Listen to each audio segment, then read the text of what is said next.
Okay, y'all, it's September the 26th. We're a few days into officially being fall. We've had some beautiful weather the last 5, 6, 7, 8 days. Things have cooled off at night pretty good bit, and even in the daytime, the air's been much drier. But anyway, today's Sunday the 26th. I just wanted to give a updated garden update. I've got some fall potatoes planted. The first time I've ever planted potatoes in the fall. I'm not sure how they're going to do. It's a timing factor to where you have to time it before we get our first hard freeze to have any potatoes. So this is going to be an experiment this year. We've got some cabbage transplants in some of the pots here, and I've got 4 tubs of potatoes. They're red potatoes, and they're actually grocery store red potatoes, and that could be a mistake too, because they typically spray grocery store potatoes with a sprout herbicide to keep them from sprouting in the store. These were washed and soaked real good, so hopefully that's not going to be an issue. But anyway, they're not registered seed potatoes, so we really don't know what to expect. In these 4 containers down here, we've got English peas. We'll see how those do. I've had good luck with English peas in the spring, but I've never planted them in the fall. And then over here we've got some cabbage in containers, and then we've got a bunch of Georgia boy collards here.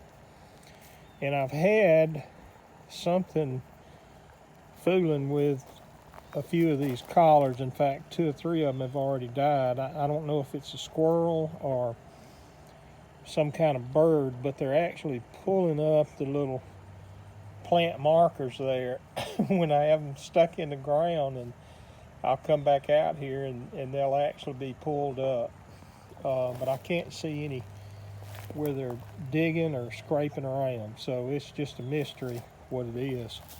Over here in the other bed here, this one is turnips that I just planted last week.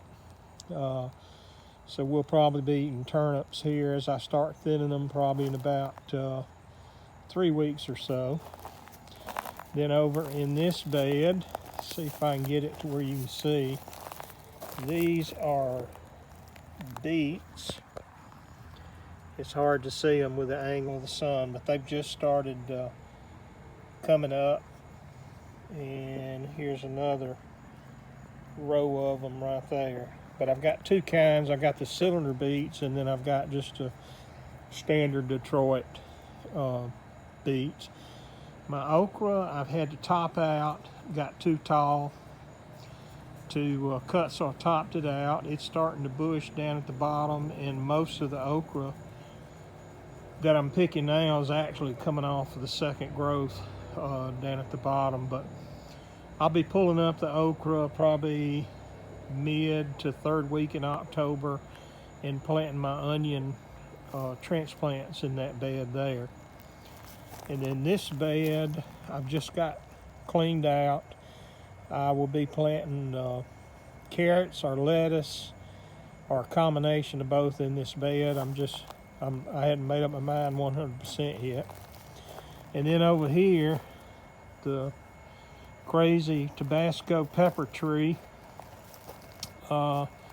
is still just absolutely growing. This thing's actually putting new growth and new blooms.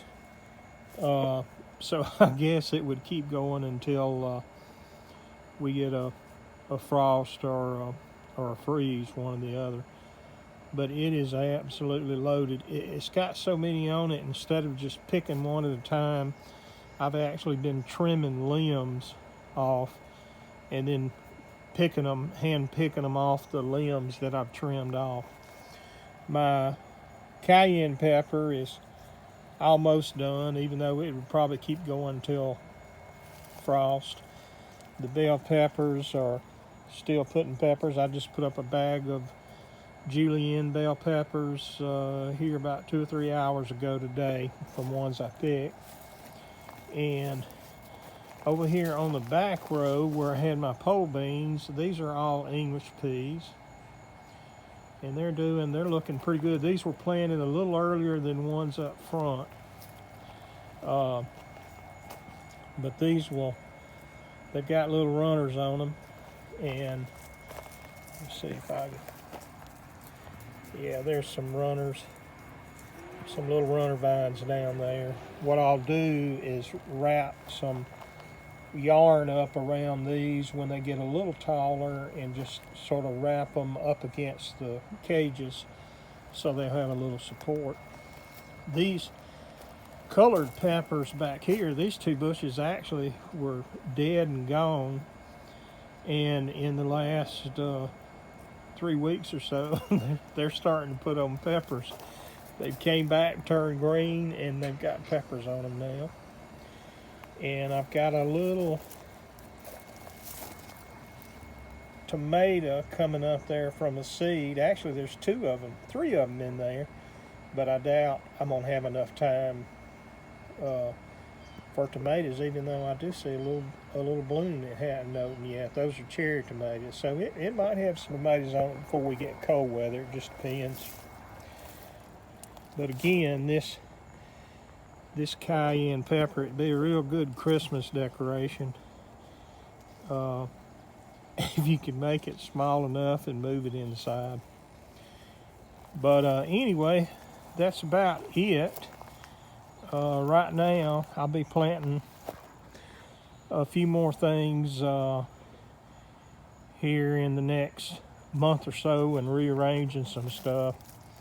I let my basil plant go to seed, and it has dropped, our bird has dropped a seed over here in my okra, so that's a sweet basil plant coming up right there. And I also have one, don't know if you can see it, right there, has came up where I had marigolds earlier, so I'm assuming the bird probably dropped that one in there.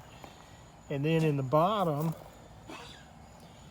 of the container, those are all sweet basil seedlings that have popped up there. So anyway, and of course the mint hadn't really been worried about it too bad. I think it's pretty hard to kill anyway, but it's still hanging in there. But anyway, that's what's going on. And we put up quite a bit of tomatoes and sweet pickles and dill pickles and watermelon pickles and chow chow and salsa and gosh, I can't remember what all. We got okra already breaded in the freezer, probably 20 bags or so that I put up in the freezer. But anyway, we did pretty good until we just got into that 100-degree weather this summer, and things just sort of shut down. Tomatoes started getting disease pretty good, and it was just more trouble than they're worth. But anyway, that's where we're at. So hopefully we'll be eating at least some turnips here in the next 3 weeks. Talk to y'all later.